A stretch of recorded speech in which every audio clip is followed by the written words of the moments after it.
For the little bit of the rub, nigga, I gotta be safe. Let's get some sports talk. The New York Knicks, in the midst of this shutdown, they are trying to rebuild their front office under Leon Rose. Reports surfaced yesterday the team is close to lifting the Cavaliers psychologist, Brock Aller, who SNY's Ian Begley reports will become one of Rose's right-hand strategists. Begley also reporting that members of the Knicks organization feel, quote, they are incredibly well positioned to trade for a disgruntled superstar if one becomes available. Which, I mean, hey, it's a strategy. We've seen high-profile players like Kyrie Irving, Jimmy Butler, Paul George, Anthony Davis. They've all requested trades in the last few seasons. Paul, I guess the real question is, do you think there are any stars out there disgruntled enough to request a trade to the Knicks? I'm not sure if there's a star out there, but I think the biggest question is, you can build up so many assets, draft picks, and cap room. The thing is, if the Knicks have that ability to trade for a superstar, if they do, will the superstar stay? Because we've seen on a number of occasions, Porzingis left. I played for Carmelo Anthony back in the day, but we've seen a number of stars that just didn't want to play for the New York Knicks organization, and I think a lot of that has a lot to do with ownership. And so it doesn't matter what your assets or what you're capable of doing. It's about... It don't matter what you're going to do. It's how do you build around your superstar when you have them. Porzingis wanted to get out of there because what type of players they put around him? That's what guys want to know. How you going to build this team around me so we could be successful? What type of players you going to build around me? Don't get the same player that plays exactly like me. Get the opposite. Just get somebody that fit everything I do. That's how superstars thinks. Like, how is this team going to be structured? And when the team not being built right, you don't want to be there. And that's not a landing spot for most superstars. They don't want to go play there. They want to go somewhere where the team is built right. Either you're doing it and can keep the star. And, I just don't see that right now with the way the Knicks ownership is set up. Guys around the league talk, and they've been talking for years about the Knicks organization. That's why they've been unable to land a star in free agent or via trade. For starters, why are the Knicks trying to land a disgruntled star? Like, when are they going to learn from this? Like, no, that's not the answer. Commit to the draft, commit to player development, and commit to developing a culture. And then, what if they do land a disgruntled star? What are they accomplishing? Nothing. Because at the end of the day, they're still going to lose. And then all of a sudden, like Paul was saying, the star is going to one out. So at the end of the day, you're going to be back to square one, back to where you started from. No, go about things the right way. Quit trying to take the easy way out. How about just, no shortcuts?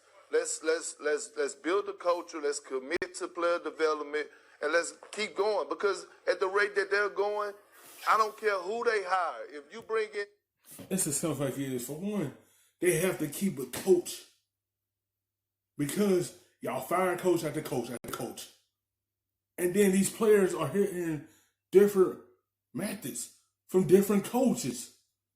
That's what y'all have to get established at. Who's going to be your coach for years and years out? You got to get that situation established first. You can't keep firing these coaches. You got to keep one to build a culture there. That's why it's malfunction. You don't know who the right coach for you. If you bring in people with this mindset, Jesus Christ can't save this organization. All right, maybe not Jesus Christ, but Kendrick, what if I threw the name Joel Embiid out at you? He has ties to Leon Rose. We don't know what's going to happen in Philadelphia. Certainly this shutdown has changed things, but the thinking going into the playoffs when we thought things were running on a normal schedule was that if Philadelphia didn't do well this postseason, that one of those guys, Joel Embiid or Ben Simmons, might want out. If Joel Embiid landed with the New York Knicks, would that change your mind on whether that's a good idea that the Knicks should pursue? I mean, if you get a chance to get Joel Embiid, you got to go for it. But I don't think he's going anywhere, Rachel. I mean, that's the big Philly. I think Joel Embiid is going to, he's probably going to retire 76er. I don't see Elton Brand trading either one of those guys. If something was to shake up in that 76er organization, I think it would be the coach. I don't think he's going to let them go. Because they've been waiting on him to. When Embiid and Simmons came back, it flipped the script for the Sixers. They became contenders. They making the playoffs. They went deep in the playoffs. They said trust the process, and they trusted. And look what happened. Them two is their main guys that changed their organization. Because they was an organization that was just losing so many games until they drafted them two, and whether they came back from injury, once they came back, they picked Philly right back up. They ain't gonna let them two go. Because if they do, it's like y'all going right back into rebuild mode, and then y'all gotta trust the process again. They don't wanna do that. Go from here to back here. They don't wanna do that process no more. Because they already got their right guys they want now. Staff and Brett Brown, but if I'm the 76ers, there's no way in hell I'm giving up Joel Embiid. No way. That's a very good point. I do think the coaching staff is the one under the microscope right now. All right, guys, Anthony Davis has listed his SoCal home for sale for a cool $7.9 million. Ooh. The house is in Westlake Village and has a full indoor court and, yes, 2 water slides, people. So if you're bored during quarantine and have extra cash sitting around, you know who to call, AD. Now, I know a lot of Lakers fans saw this story, freaked out. It might be a sign that AD is leaving when he becomes a free agent this summer. I need everyone to calm down. AD also rents a house closer to the Lakers facility. That's the one he's been living in. Take your temperature down. But, Paul, it does raise an interesting question. What percentage chance do you think AD does play? Are you going with anything less than 100%? Not at all, because if you know the landscape of Los Angeles, Westlake Village is so far out the way from the practice facility, from the arena. I would have sold my house right away, because to commute to practice every day is an hour-and-a-half drive. To commute to the... Like, that's just far away. He probably wanted to get something that's close to the stadium. So he had to take that long drive there. He could be right there. He gonna leave this situation. Before everything happened, the Lakers was the number 1 seed. He ain't gonna leave this situation and go somewhere else. He already in a good situation. As long as you winning games, it make players happy. And he like playing alongside LeBron, and they put something there with them two. And he gonna leave this good situation they have. He just wants something closer to the arena. Game is an hour-and-a-half drive, so why would I have a home when I'm going to be sitting in traffic half of the day just to get to work? So I see why he wants to move, and that's the land in L.A. I mean, it's much better for him to move in closer to the city, closer to the practice facility. I would take no stock in this move right now. Now, if it was like if he lived close to the facility and he didn't like his living situation, want to upgrade, but I don't see no chance of him leaving the Los Angeles Lakers in this situation. Even if LeBron retires, I feel like he's going to be a Laker the rest of his life.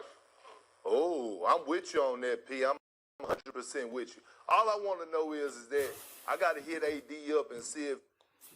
Like, once LeBron retire, it's all about how you going to build a team around him to keep this going. What type of team you going to build once it's his team? That's all that's going to matter. But he liked this situation.